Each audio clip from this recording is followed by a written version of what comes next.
Bonjour et bienvenue dans un nouvel épisode des Interviews durables by Pericles Group. Aujourd'hui, nous avons le plaisir de recevoir Jean-Guillaume Péladan, Chief Mission Officer chez Sycomore Asset Management.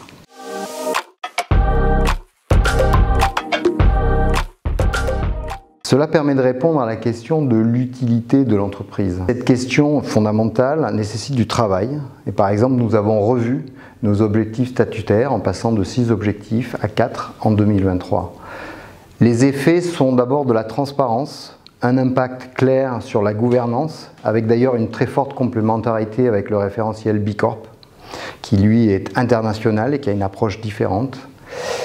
Et je dirais que cela permet de donner de la stabilité, un cap à l'entreprise.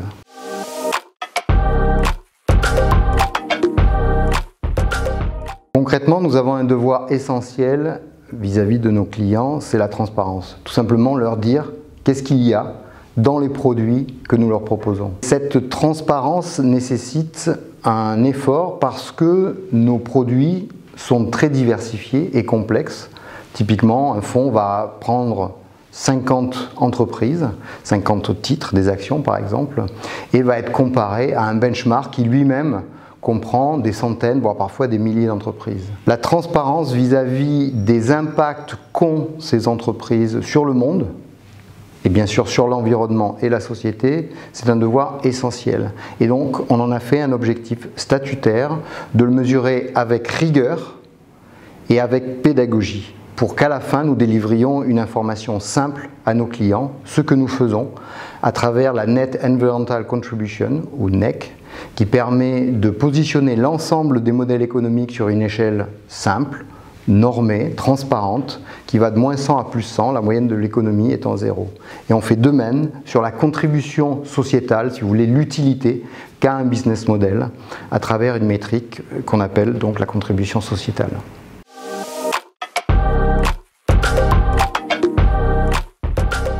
Alors, c'est un travail continu, évidemment. Ce qu'on peut dire, c'est qu'il y a eu un focus historique sur les enjeux climatiques, pas seulement dans la finance d'ailleurs, et que nous avons été amenés récemment à retravailler l'analyse des plans de transition en utilisant le référentiel de l'IGCC qui s'appelle le Net Zero Investment Framework. Et cela nous a beaucoup aidé pour le lancement de notre nouveau fonds qui s'appelle Sycomore Global Climate Transition.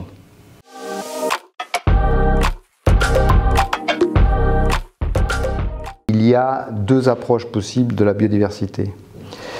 Il y a une première approche qui se focalise sur les solutions pures. On va parler de permaculture, on va parler d'agroforesterie, on va parler d'agriculture régénérative ou encore de génie écologique. Mais ces solutions sont quasiment inaccessibles sur les marchés financiers. Et d'autre part, on a aussi des approches qui sont sur la biodiversité visible, celle qu'on arrive à compter, qui n'est pas forcément celle qui compte. Ces approches vont être centrées sur la faune et la flore au-dessus du sol. Pour moi, la biodiversité, c'est pas ça du tout.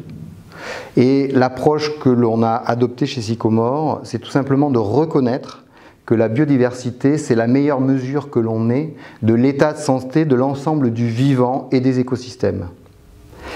Et sur ces sujets-là, nous avons la chance d'avoir investi très tôt dans la Net Environmental Contribution, la NEC, qui nous permet d'agréger les principales pressions sur la biodiversité et de les refléter dans une métrique très simple et compréhensible, et cela de manière transparente et scientifique. Et en pratique, nous publions la NEC de l'ensemble de nos produits et de leurs benchmarks.